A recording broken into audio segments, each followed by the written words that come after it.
Hi everyone, welcome to மித்துவும் அம்மாவும். இன்றைக்கி மித்துவும் அம்மாவும்ல ஒரு சூப்பரான நிறைய மருத்துவ குணம் நிறைந்த சளியை உடனடியாக சரி செய்யக்கூடிய ஒரு ரசம் ரெசிபி தாங்க பார்க்க போகிறோம். உங்கள் வீட்டில் குழந்தைங்க பெரியவங்க யாராச்சுக்கு சளி இருந்துச்சுன்னா உடனே இந்த ரசம் செஞ்சு கொடுங்க.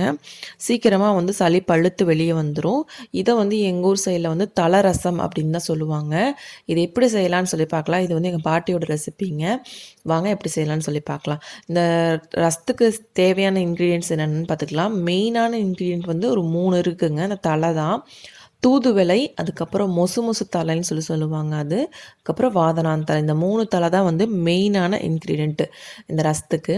தூதுவளை எவ்வளோ எடுக்கிறோமோ அந்த அளவுக்கு மொசு தலை எடுத்துக்கலாம். அதை விட ரொம்ப கம்மியாகவே வாதனான் தலை எடுத்துக்கலாங்க.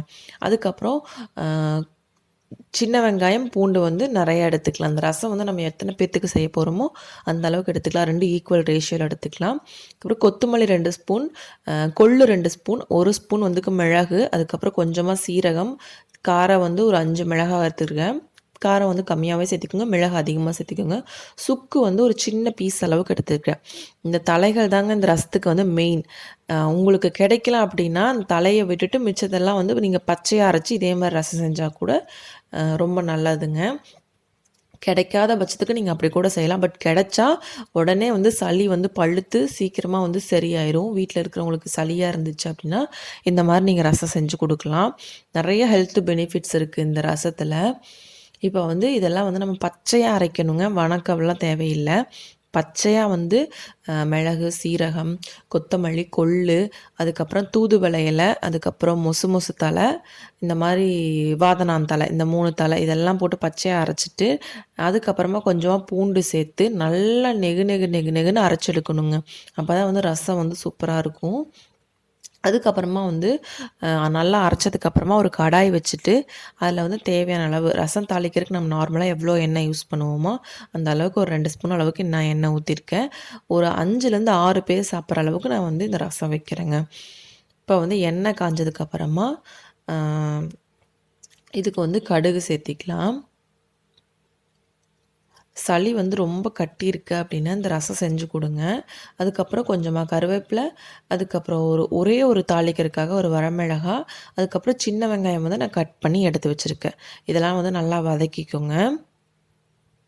வீட்டில் யாருக்கு சளி பிடிச்சிருந்தாலும் ஃபீட் பண்ணிகிட்ருக்காங்க, ப்ரெக்னெண்ட்டாக இருக்காங்க, இல்லை பெரியவங்க, குழந்தைங்க அந்த மாதிரி இருக்கிறவங்களுக்குலாம் இந்த மாதிரி ரசம் செஞ்சு கொடுத்தீங்க அப்படின்னா சளி பழுத்து சீக்கிரமாக வெளியே வந்துடும். சளி சீக்கிரம் சரியாகக்கூடிய ரசம் தாங்க அது.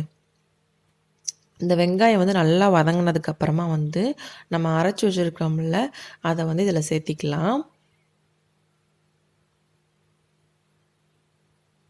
எங்கள் வீட்டில் இந்த மாதிரி சளி பிடிச்சா டக்குன்னு இந்த மாதிரி ரசம் வச்சு கொடுப்பாங்க.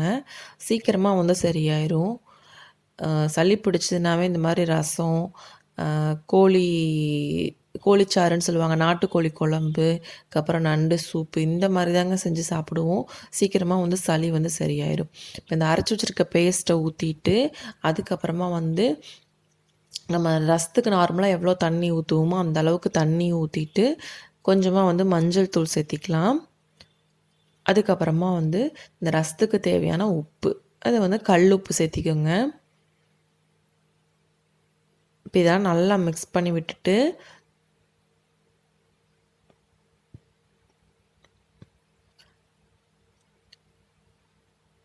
ரொம்ப கெட்டியாக இருக்க வேண்டாம், நல்லா தண்ணி ஊற்றிக்கலாம். ரசம் நார்மலாக எவ்வளோ தண்ணி இருக்குமோ அந்த மாதிரி ஊற்றிக்கலாம். இப்போ அதை 5லேருந்து ஒரு 6 பேர் சாப்பிட்ற அளவுக்கு ரசம் நிறைய வச்சுருக்கேன். இப்போ இதை நல்லா மிக்ஸ் பண்ணி விட்டுட்டு நம்ம நார்மலாக ரசத்தை கொதிக்க விட மாட்டோம். பட் இந்த ரசத்தை நம்ம நல்லா ஒரு 4-5 கொதி வர அளவுக்கு விடணும். அப்போ தான் அந்த பச்சை வாசம்லாம் போகும். ரசம் நம்மளுக்கு இந்த தலையெல்லாம் போட்டிருக்கங்காட்டி கசப்படிக்காது. அதனால் நல்லா கொதிக்க விட்டுட்டிங்க அப்படின்னா ரசம் நல்லா டேஸ்ட்டாகவும் இருக்கும். நல்லா 4-5 கொதி ரசம் நல்லா ரெடி ஆயிடுச்சு. அப்போ தான் அந்த பச்சை வாசம்லாம் போகும். நம்மளுக்கு சூப்பரான தலை ரசம் ரெடி ஆயிடுச்சுங்க. உங்கள் வீட்டில் சளி அப்படின்னா இந்த மாதிரி ரசம் ட்ரை பண்ணி பாருங்கள், சீக்கிரமாக சரியாயிரும். இதில வந்து நம்மளுக்கு எந்த வந்து சைட் எஃபெக்ட்ஸ்லாம் இருக்காது. உடம்புக்கு அதாயிருமோ, இதாயிருமோன்லாம் நீங்க பயப்பட தேவையில்ல. எல்லாருமே இந்த மாரி ரசம் செஞ்சு சாப்பிட்லாம். அ இந்த ரெசிபி வந்து உங்களுக்கு ரொம்ப புடிச்சிருக்கும்னு நெனைக்கிறேன். இதே மாரி வந்து நீங்களும் வீட்ல ட்ரை பண்ணி பார்த்துட்டு எப்படி இருந்துச்சுன்னு கமெண்ட்ல சொல்லுங்க. இதோட என் வீடியோ முடிச்சுக்கிறேன். வீடியோ ஃபர்ஸ்ட் டைம் பார்க்குறீங்கன்னா மறக்காம சப்ஸ்கிரைப் பண்ணி நம்ம சேனல வந்து சப்போர்ட் பண்ணுங்க. Thank you.